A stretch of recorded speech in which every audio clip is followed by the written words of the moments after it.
carries out of landing a man on the moon and returning him safely to the Earth.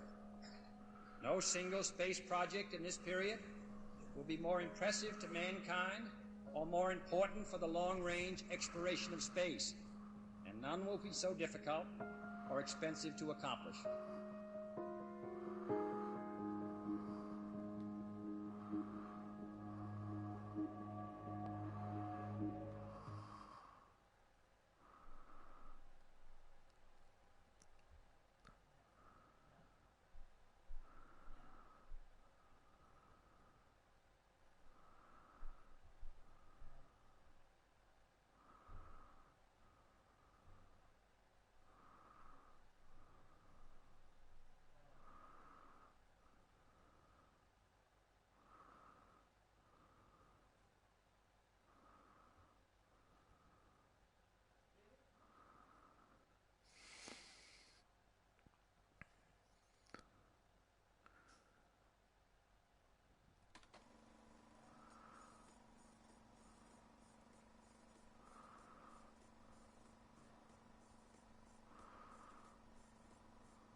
No man can fully grasp how far and how fast we have come. But condense, if you will, the 50,000 years of man's recorded history in a time span of but a half a century.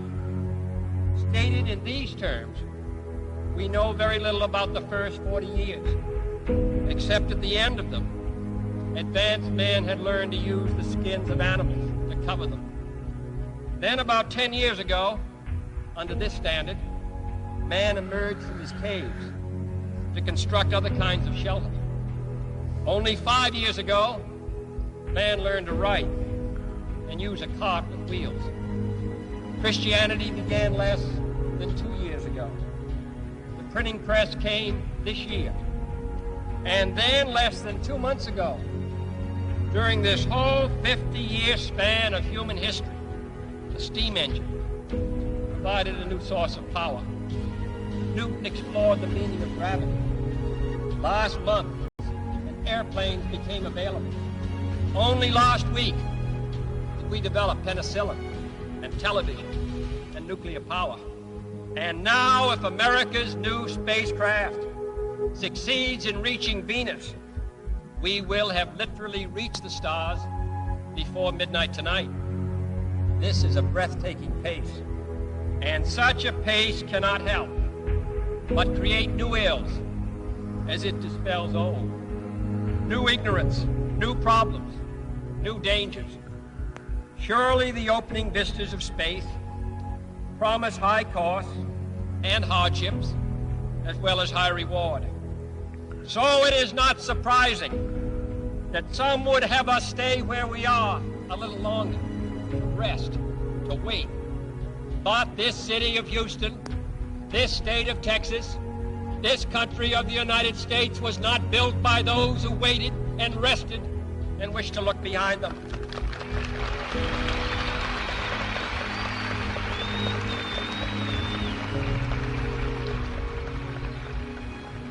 For the eyes of the world now look into space, to the moon, and to the planets beyond.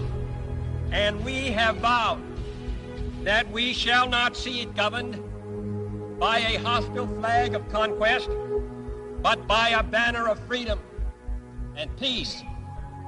The exploration of space will go ahead, whether we join in it or not. And it is one of the great adventures of all time. Those who came before us made certain that this country rode the first waves of the Industrial Revolution, the first waves of modern invention, and the first wave of nuclear power. And this generation does not intend to founder in the backwash of the coming age of space. We mean to be a part of it. We mean to lead it. Its hazards are hostile to us all. Its conquest deserves the best of all mankind. And its opportunity for peaceful cooperation may never come again. But why, some say, the moon? Why choose this as our goal? And they may well ask, why climb the highest mountain? Why 35 years ago, fly the Atlantic? Why does Rice play Texas? We choose to go to the moon. We choose to go to the moon.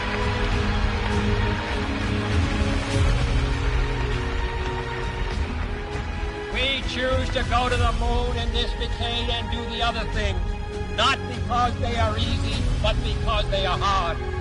Because that goal will serve to organize and measure the best of our energies and skills. Because that challenge is one that we're willing to accept, one we are unwilling to postpone, and one we intend to win on the other side.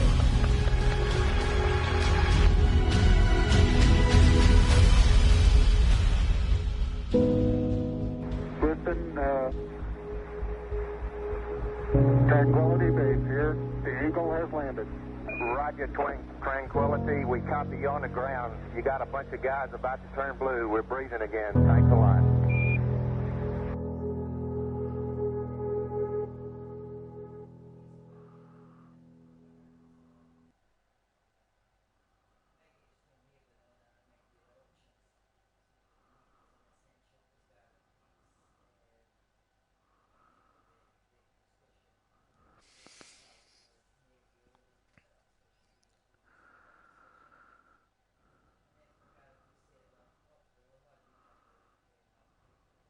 I think the momentous, most memorable thing that I can recall about that particular day was the opportunity while my two friends here were being put into the spacecraft to stand alone by myself out there and look at the rocket and the quietness and see the sun come up and the waves rolling in and the evidence of the millions of people watching, but nothing specific and just so quiet.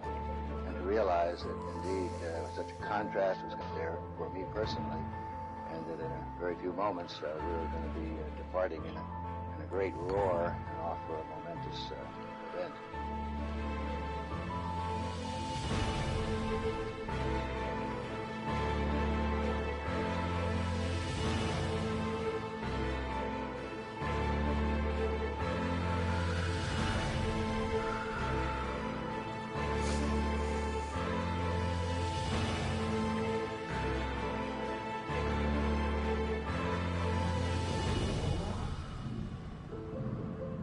I thought we had a 90% chance of getting back safely to Earth on that flight, but only a 50-50 chance of making a successful landing on the first attempt. There's so many unknowns in that descending from lunar orbit down to the surface that had not been demonstrated yet by testing.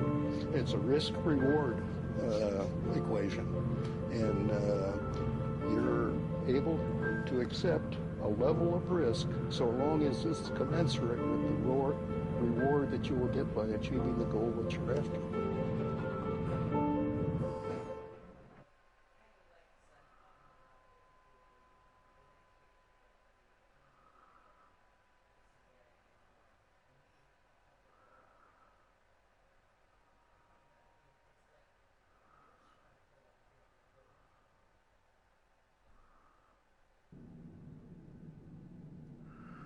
T-minus 1 minute, 35 seconds on the Apollo mission, the flight to land of the first men on the moon.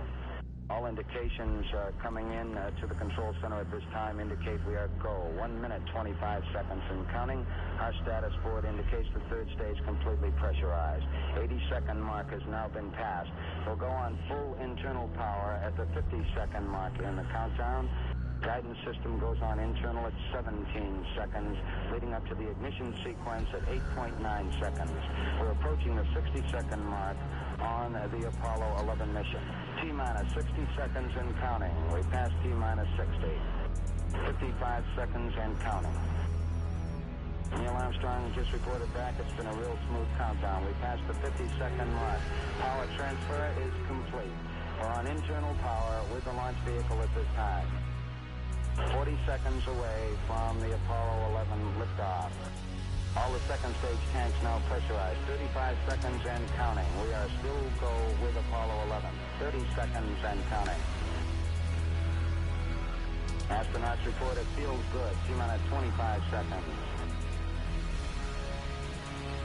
20 seconds and counting. T-minus 15 seconds. Guidance is internal. 12, 11, 10, 9. Ignition sequence start. 6, 5, 4, 3, 2, 1, 0. All engine running. Liftoff. We have a liftoff. 32 minutes past the hour. Liftoff on Apollo 11. Tower clear.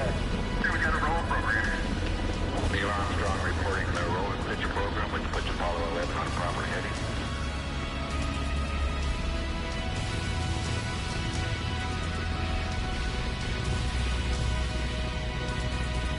Plus 30 seconds. Roll complete and ignition program.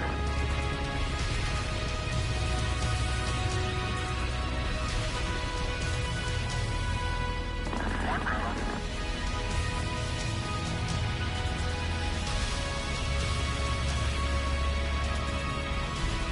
Altitude's 2 miles.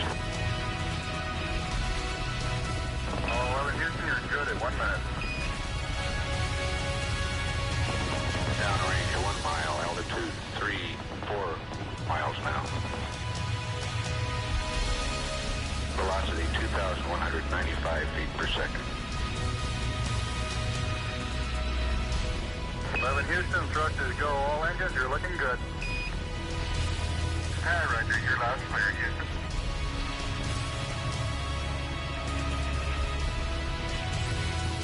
We're through the region of maximum dynamic pressure now. 11 Houston, your guidance is converged. You're looking good. Set 8 miles downrange, 12 miles high. Velocity 4,000 feet per second. Stand by for mode 1, Charlie. Mark, mode 1, Charlie. 1, Charlie. Cliff Charlesworth taking a staging status. This is Houston, you are go for staging. Tower's gone. Roger, tower. Board cutoff. Inboard engines out. I'm inboard cutoff.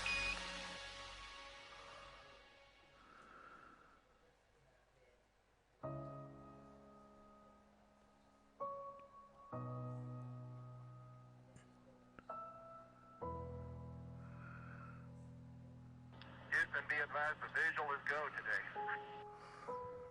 This is Houston, roger out. Yeah, they finally gave me a window to look out.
I think certainly to go as far away as the moon and look back on the Earth certainly does affect your perspective. And then when you see it, tiny as your thumbnail held out in front of you at arm's length, that sort of gets your attention. A beautiful sight, tiny, pristine, blue and white, very fragile-looking object, shining like a beautiful little headlight out there in the black velvet of space. It does change your perspective. It makes you think that we have to take better care of this little fragile entity, because it is fragile.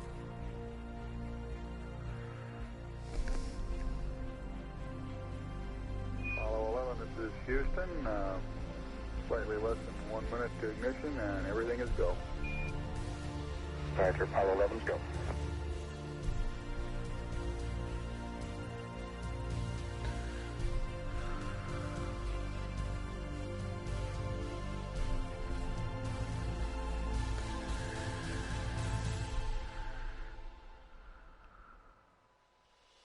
Ignition. We confirm ignition, and the thrust is go.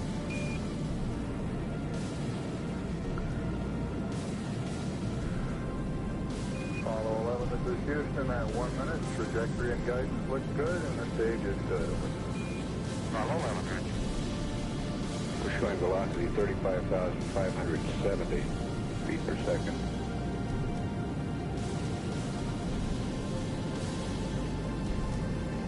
Apollo 11, this is Houston. Around 3.5 minutes. You're still looking good.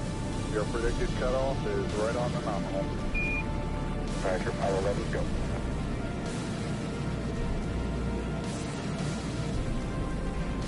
We're showing velocity 35,570 feet per second. Altitude 177 nautical miles.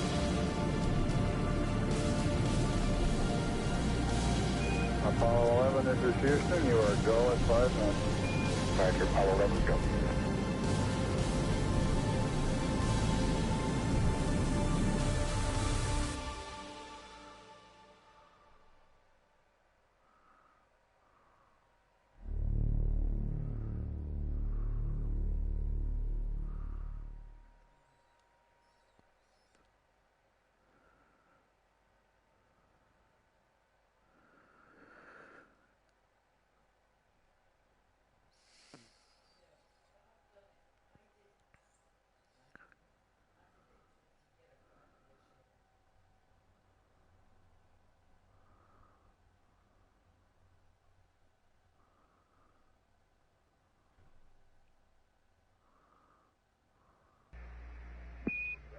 Apollo 11, this is Houston.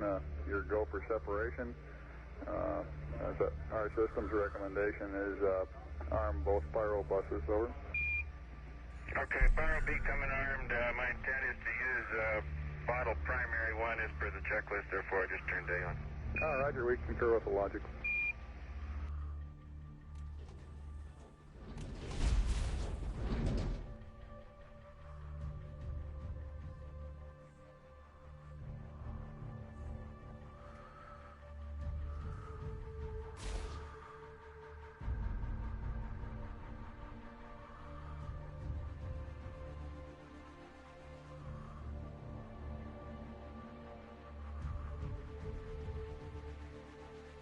Okay, we got the Eagle in view.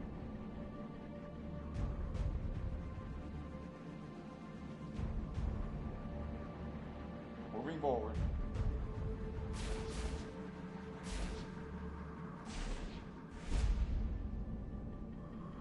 meters.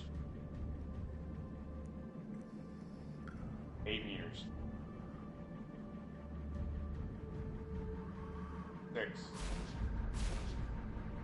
5 meters.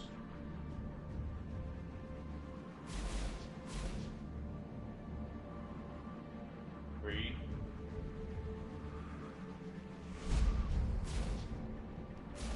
2 meters.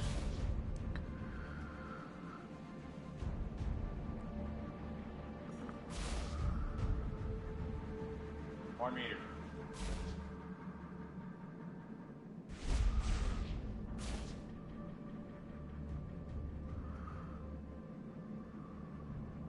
And capture.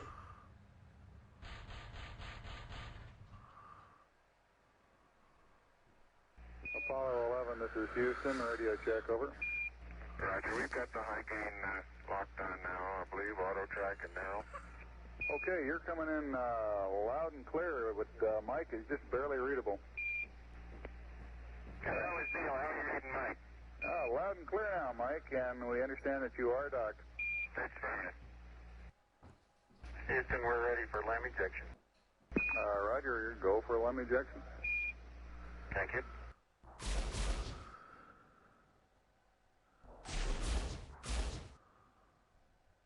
Apollo 11, this is Houston. Houston, Apollo 11, go ahead.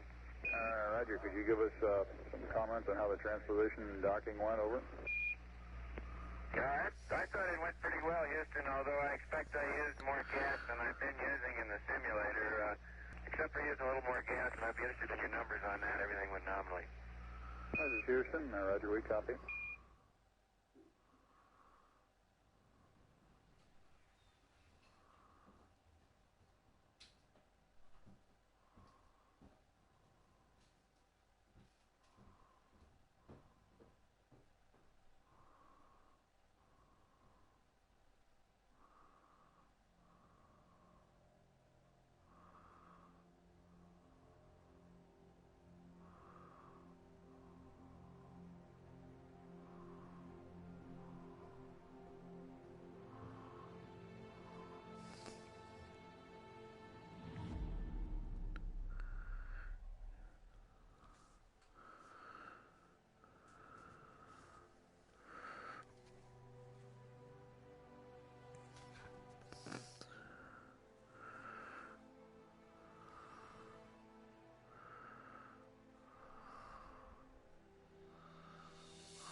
Eagle, Houston, the alignment and the initialization look good to us, over.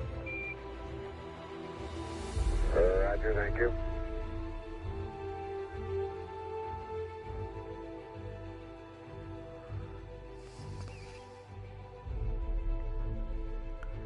Eagle, Houston, would you have Columbia go to the high gain, yaw 0, pitch, -20, over? There you go, 1 minute till take. You guys take care. See you later.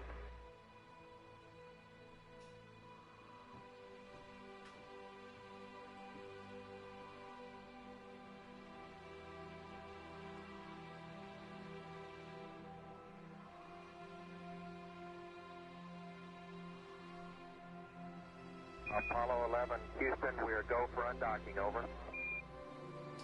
Roger, understand.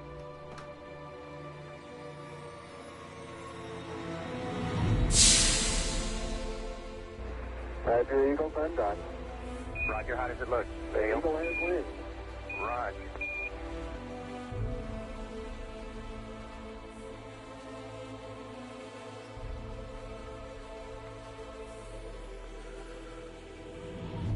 Eagle, Houston, we see you on the steerable, over.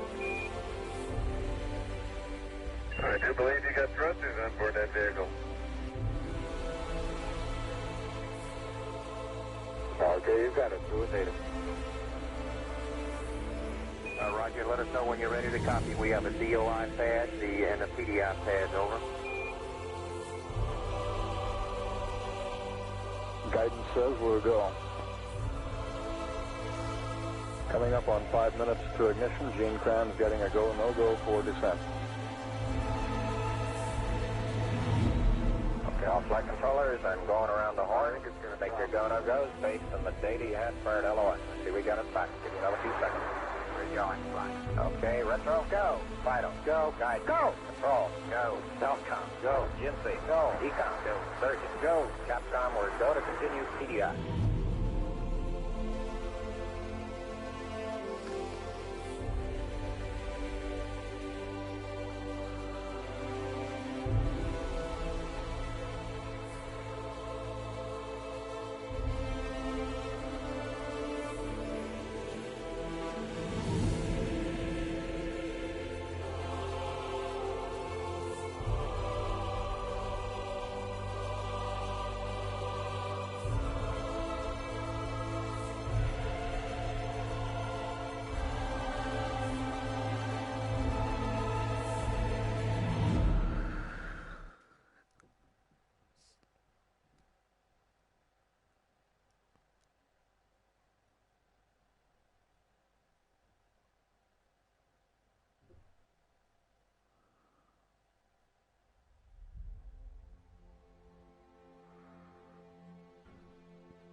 Mike. How you doing, Neil? I'll leave it blue. Relay to us. See if they got me now. I got good signal strength in blue. Okay, you should have him now, Houston. Eagle, we got you now. It's looking good, over.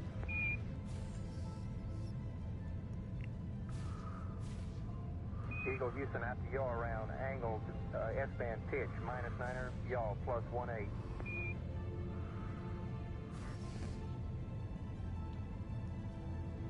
Altitude 5,200 feet. Manual attitude control is good. Roger, copy.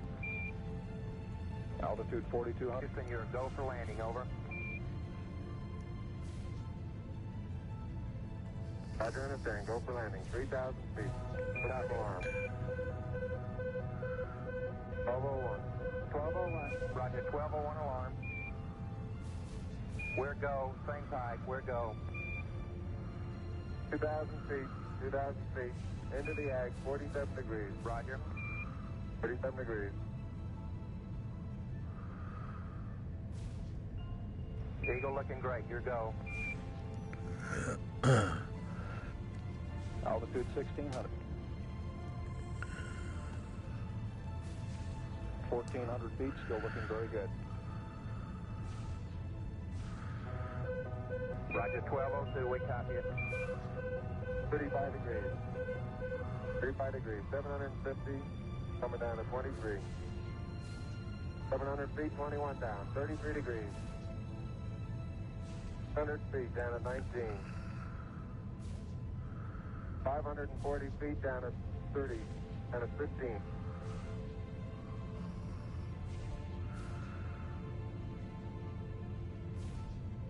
At 400 feet down at 9. Gate forward. 1050 feet down at 4. 30 and a half down.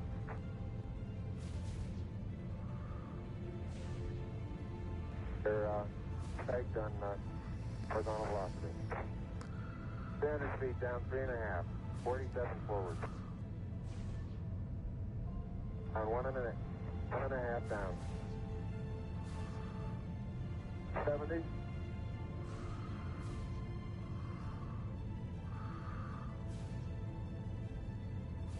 Got the shadow out there. 50 down at 2.5. 19 forward. Altitude, velocity, light. 8.5 down. 220 feet. 13 forward. 11 forward, coming down nicely. 200 feet. 4.5 down. 5.5 down. Within 60 feet. 6.5 down. 5.5 down. 9 forward. 20 feet. 100 feet, 3.5 down, 9 forward. 5%. 185. Okay, 75 feet. That's looking good, down a half. 6 forward. 60 seconds. Lights on.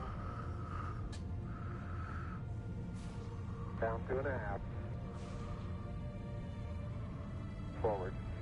Forward. 40 feet down 2.5. Picking up some dust. 30 feet, 2.5 down. Straight shadow. 4 forward. 4 forward. Drift into the right a little. Down a half. 30 seconds. Forward. Contact light. Okay, engine stop. ATA at a descent. Mode control both auto, descent engine command override off. Engine arm off. 413. We copy you down, Eagle. Houston, Tranquility Base here. The Eagle has landed. Roger, Tranquility. We copy you on the ground. You got a bunch of guys about to turn blue. We're breathing again. Thanks a lot.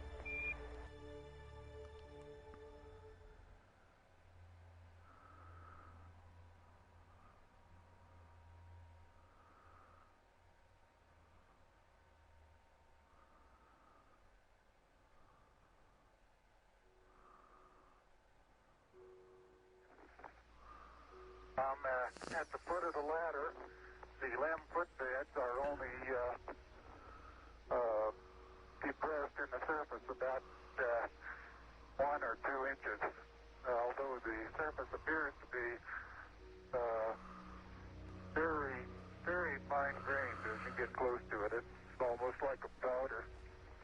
Ground mass is very fine. I'm going to step off the limb now. That's one small step for man, one giant leap for mankind. As the surface is fine and powdery, I can pick it up loosely with my toe.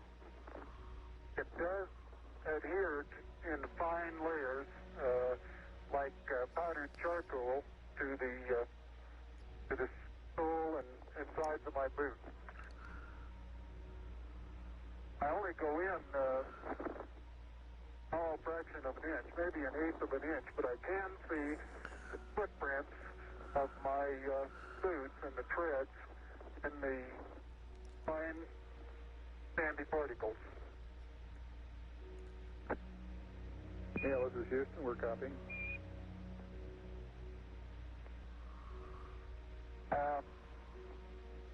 There seems to be no difficulty in moving around as we suspected.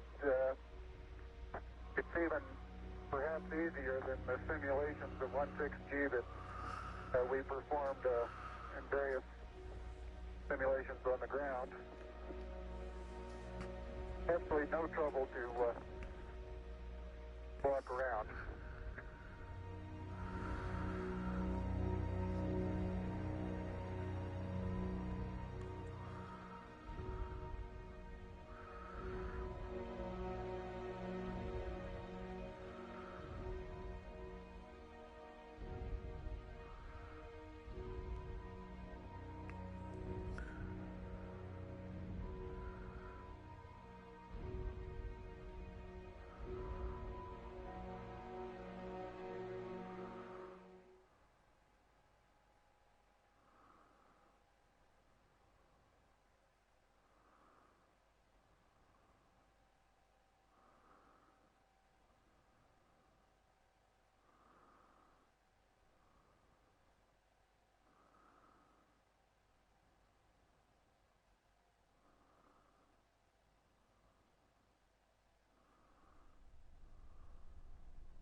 Neil and Buzz, the President of the United States is in his office now and would like to say a few words to you. Over.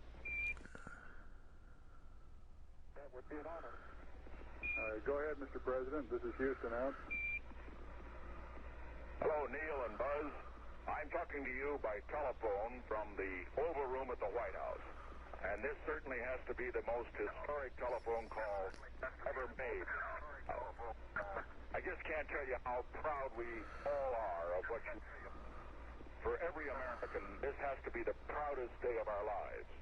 And for people all over the world, I am sure they too join with America in recognizing what an immense feat this is. Because of what you have done, the heavens have become a part of man's world. And as you talk to us from the Sea of Tranquility, it inspires us to redouble our efforts to bring peace and tranquility to Earth.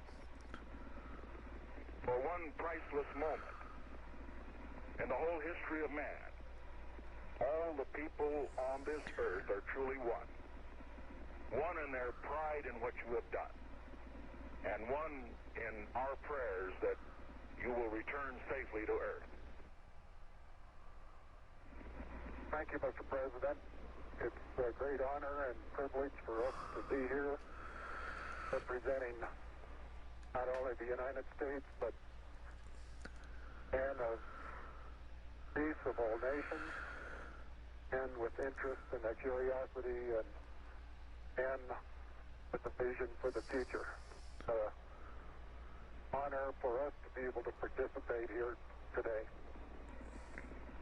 And thank you very much, and I look forward, all of us look forward to seeing you on the Hornet on Thursday.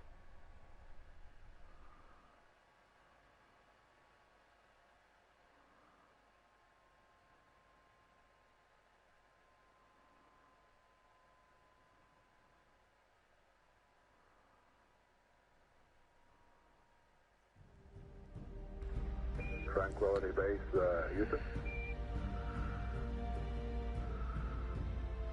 Roger, go ahead. Roger, our guidance recommendation is pings, and you're cleared for takeoff. Roger, understand. We're number one on the runway. Roger.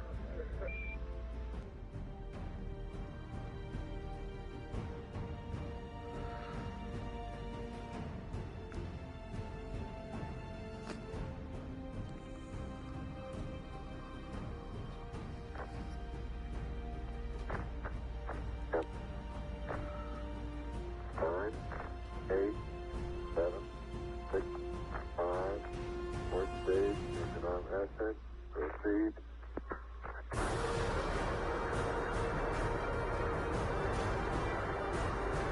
Beautiful. 26, 36 feet per second up. 5 to the pitch over. Very smooth. Balance come along. Very quiet ride. There's that one crater on there.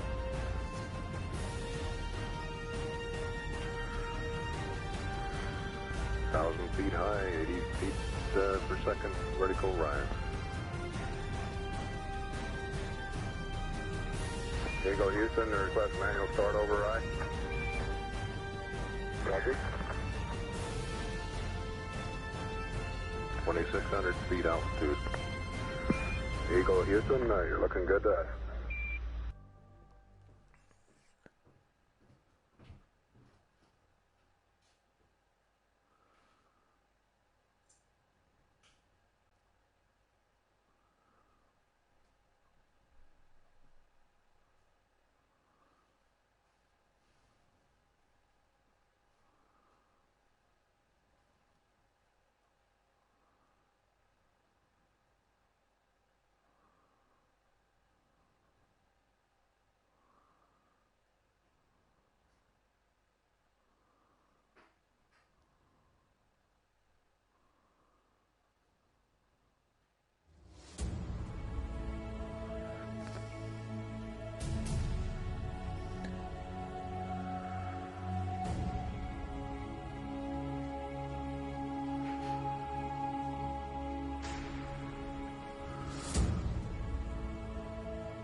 Houston, we got the service module going by. Roger, thank you. And it's rotating just like it should be. Thrusters are firing.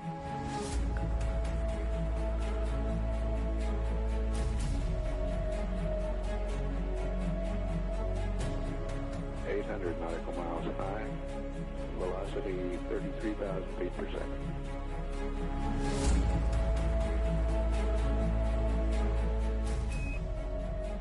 Houston, we'll have you for about 3-4 minutes through Redstone and then pick you up after blackout through Orion. Roger.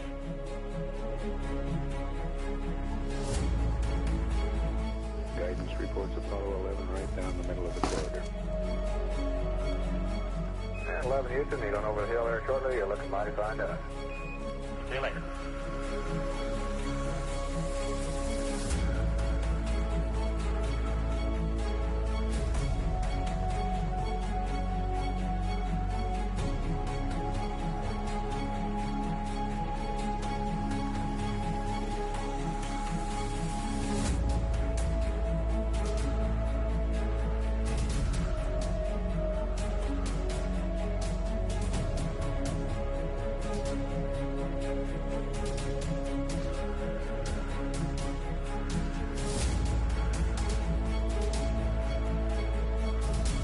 believe that this nation should commit itself to achieving the goal, before this decade is out, of landing a man on the moon and returning him safely to the Earth. No single space project in this period will be more impressive to mankind or more important for the long-range exploration of space, and none will be so difficult or expensive to accomplish.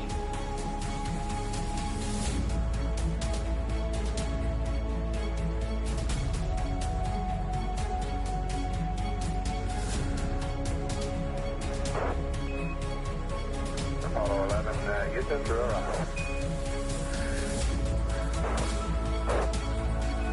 Apollo 11, Houston, and the line, Airbus has a visual contact.